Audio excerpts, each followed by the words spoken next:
नमस्कार दोस्तों।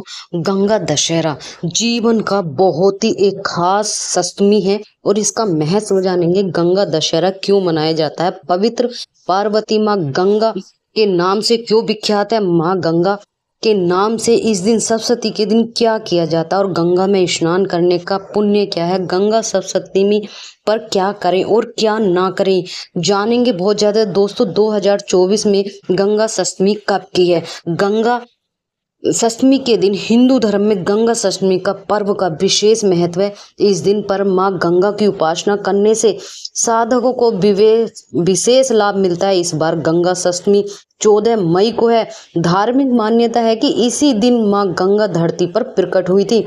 वही वजह है कि इस दिन को गंगा सप्तमी के रूप से मनाया जाता है।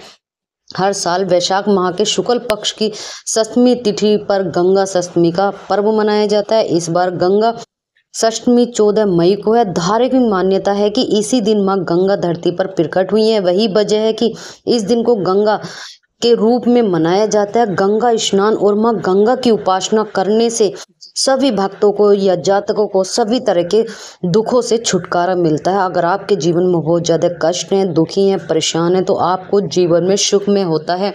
इसके अलावा दान करने से भी कई गुना ज़्यादा फल प्राप्त होता है।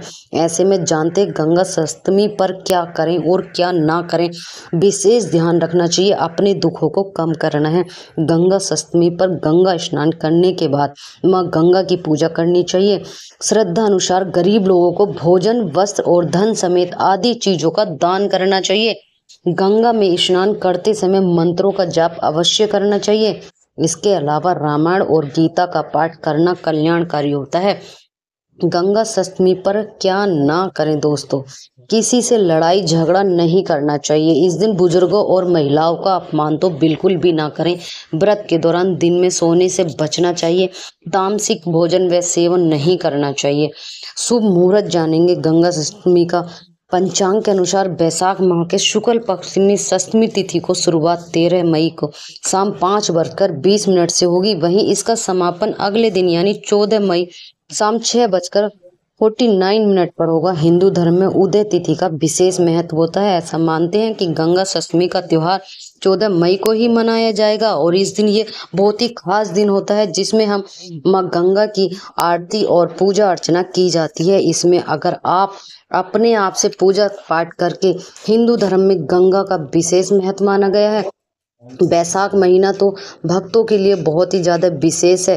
कहते हैं बैसाख में शुक्ल पक्ष चतुर्थी सप्तमी को मनाया जाएगा। इस दिन मां गंगा स्नान व दर्शन पूजन करने से मोक्ष की प्राप्ति होती है। बैसाख माह की शुरुआत सप्तमी को मध्यकाल में भगवान शिव की जटाओं से मां गंगा ने पृथ्वी की ओर अपनी यात्रा आरंभ की थी। इस दिन गंगा का पृथ्वी पर अवतरण हुआ था। दोस्तों ये बहुत ही खास दिन है और इसके एक उपाय से आपका जीवन बदल सकता है। दोस्तों वीडियो को स्किप मत करना, वीडियो पर बने रहना। एक सरल सा उपाय जो आपके जीवन को बदल देगा, धन की अपार वर्षा ला देगा। पुराणों के अनुसार भगवान शंकर ने अपनी जटाओं से निकलने वाली गंगा को 7 धाराओं में विभक्त किया। 3 धाराएं नलिनी, हलादिनी व पावनी, पश्चिम में सीता, सुभुक्षु व सिंधु एवं 7वीं धारा भागीरथी हैं। कर्म पुराण के अनुसार गंगा सबसे पहले सीता, अलकनंदा, सचुक व भद्रा के रूप में 4 धाराओं में बहती हैं। स्वर्ग में मंदाकिनी, घर पर गंगा के रूप में और पाताल में भोगवती के रूप में प्रभावित ही रहती हैं। माना जाता है कि गंगा सप्तमी को गंगा स्नान करने से सभी पापों की मुक्ति मिलती है।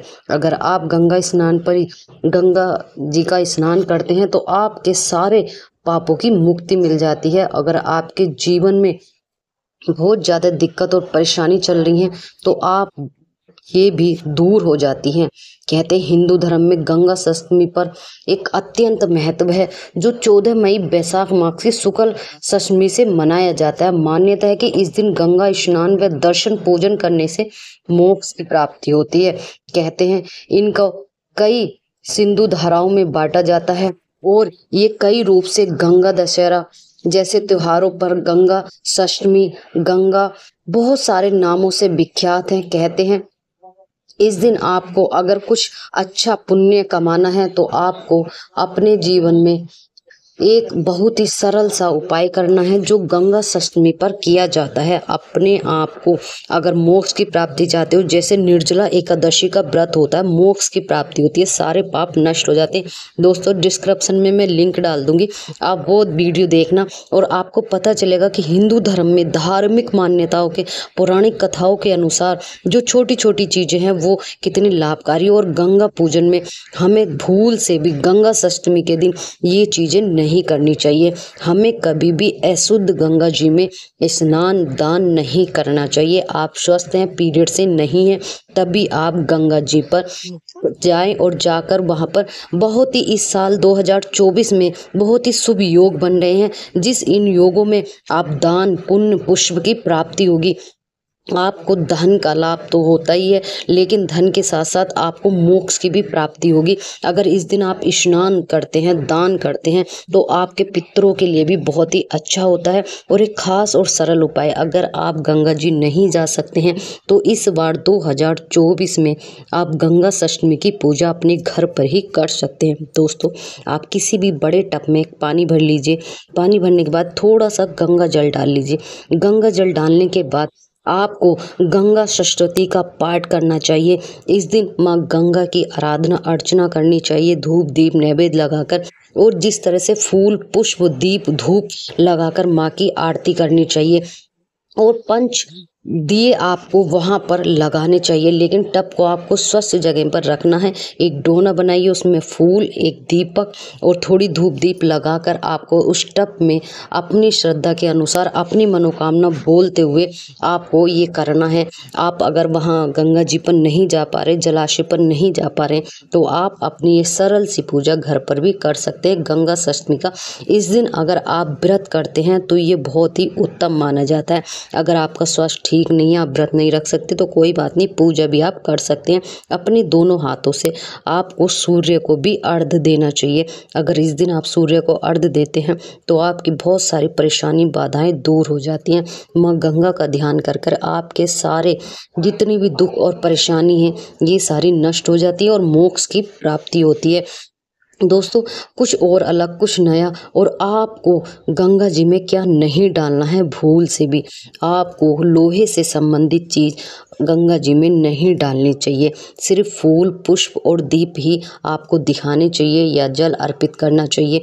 आप स्वच्छता से ही गंगा जी में प्रवेश करने, गंगा जी में प्रवेश करने का सही तरीका दोनों हाथ से स्पर्श करके माँ गंगा का ध्यान करके अपने हाथ से गंगा जी को छूकर अपने मस्तक पर लगाइए और फिर स्नान करिए। स्नान करने के बाद आपको गंगा माँ से क्षमा याचना अवश्य मांगनी चाहिए। जो भी आपसे त्रुटि हुई है वो क्षमा करें। आपको गंगा आरती में अवश्य शामिल होना चाहिए और आपको धूप दीप दिखा करके माँ की अर्चना आराधना करनी चाहिए। अगर गंगा सप्तमी के दिन आप ये सब करते हैं तो आपके कई गुना फलों की प्राप्ति होती है, आपको मोक्ष की भी प्राप्ति होगी।